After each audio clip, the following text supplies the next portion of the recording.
असल में दिल जला तो वो था जिस पर ये दिलरुबा डोरे डाल रही थी।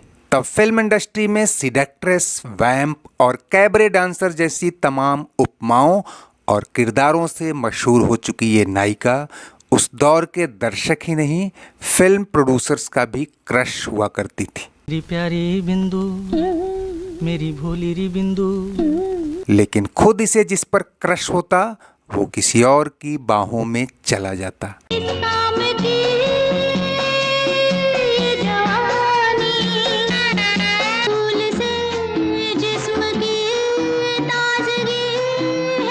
बात साल 1972 की है, जब बिंदु अमिताभ बच्चन की 3-4 फिल्मों में सपोर्टिंग एक्ट्रेस के तौर पर काम कर रही थी। बीते करीब 10 साल में लीड एक्ट्रेस होना तो नसीब नहीं हुआ, लेकिन वो अपनी तरह के खास किरदारों में कुछ इस कदर फिट और हिट हो चली थी कि कईयों को फिल्में उनके बगैर अधूरी लगती।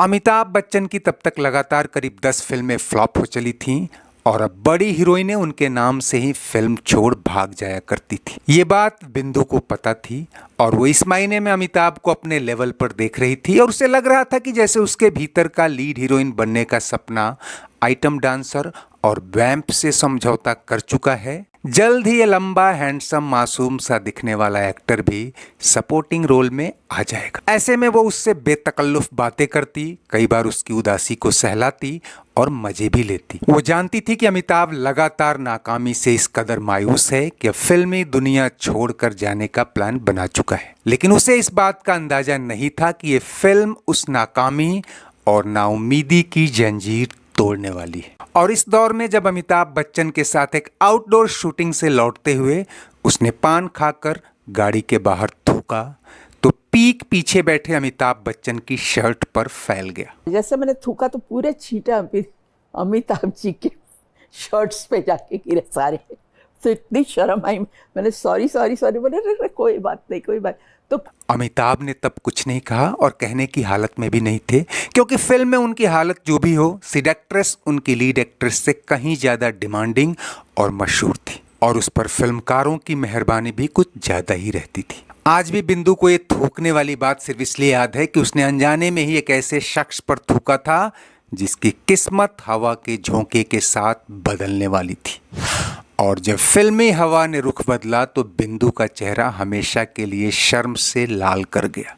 जंजीर सुपरहिट क्या हुई, अमिताभ रातों रात एक स्ट्रगलर से स्टार बन गए, जबकि बिंदु के लिए सितारे तो बदलते रहे, उनका अपना सितारा अभी सितारे से मिलने तक को मोहताज हो गया।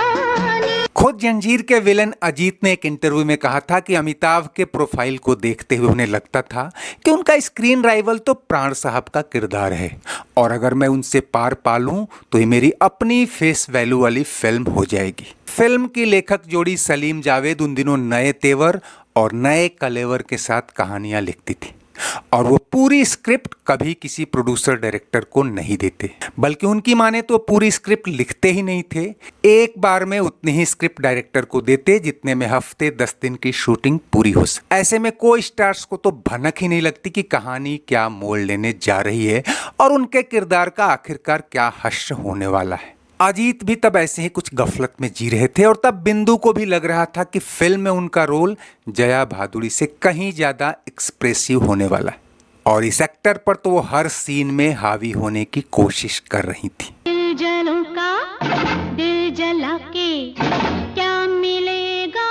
उन्हीं दिनों ऋषिकेश मुखर्जी अमिताभ और जया को लेकर एक अलग ही तरह की फैमिली मेलोड्रामा बना रहे थे, अभिमान। और बिंदु की माने तो पहली बार किसी ने उन्हें थोड़ा डिसेंट रोल दिया था, हालांकि था वो भी सीड्यूजिंग ही, लेकिन फिल्म साफ सुथरी म्यूजिकल अपील वाली थी। ये फिल्म जंजीर के बाद आई, लेकिन उससे पहले आई जंजीर अभी बॉक्स ऑफिस पर अपना रंग दिखा रही थी और उसके सिल्वर जुबली सेलिब्रेशन में भी बिंदु को यह एहसास नहीं हुआ कि अमिताभ के सितारे कुछ इस कदर बुलंद होने जा रहे हैं कि एक आध साल में ही वो तब के सुपरस्टार राजेश खन्ना का सुपरस्टारडम अपने नाम कर लेंगे। इस दौरान उनकी एक और फिल्म गहरी चाल फ्लॉप हो गई थी, इसके बावजूद कि इसमें जितेंद्र और हेमा जैसे स्टैब्लिश चेहरे थे और जितेंद्र को तो अमिताभ से कई गुना ज्यादा फीस दी गई। और ये जितेंद्र का स्टारडम ही था कि बिंदु को जंजीर के हिट होने की खुशी से ज्यादा गहरी चाल के फ्लॉप होने का दुख था। तब वो अमिताभ संग इस आइटम सॉन्ग के मुकाबले जितेंद्र संग अपने इस एक्ट के कसीदे पढ़े जाने के सपने देख रही थी। कितनी लागत के हीरे हैं आपके पास? कई लाख। तो फिर कल रात को हीरो लेकर आप मेरे बंगले पर आ जाइए। खैर, जंजीर के बाद जैसे जैसे दीवार, शोले जैसी फिल्मों ने अमिताभ की किस्मत और स्टारडम के पैमाने बदले, यही बिंदु इस गाने को लेकर इतनी ऑब्सेस्ड थी कि अब इसे वो अपनी लाइफ टाइम आर्काइव में शुमार कर चुकी हैं।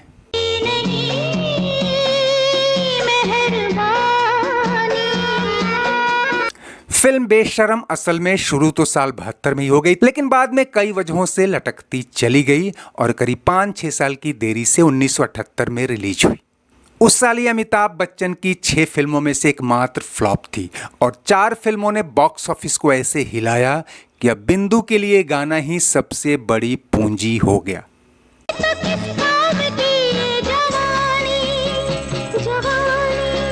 तब उन्होंने एक स्ट्रगलर अमिताभ संग ये गाना शूट किया था जो उनकी पान की पीक को भी अपनी शर्ट पर ऐसे सोख गया था जैसे कोई अपमान का घूंट पी जाता है। लेकिन जब ये फिल्म 5-6 साल की देरी से पर्दे पर आई तो दुनिया बिंदु को सुपरस्टार अमिताभ बच्चन संग एक्ट करते देख रही थी।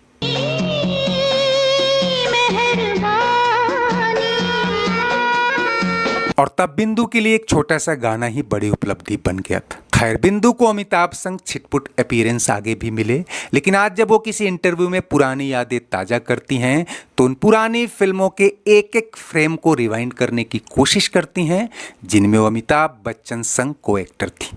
और दोस्तों, ये कहानी केवल बिंदु की नहीं है। पहले भी आपको बता चुका हूं कि उस दौर की तमाम छोटी बड़ी हीरोइनें जिन्होंने अमिताभ बच्चन को तब कोई भाव नहीं दिया था, या तो उनके साथ एक एक फिल्म को तरस गईं या फिर पुरानी फ्लॉप फिल्मों को ही यादों में ऐसे संजो कर रखा जैसे वो उनकी लाइफ टाइम अचीवमेंट हो।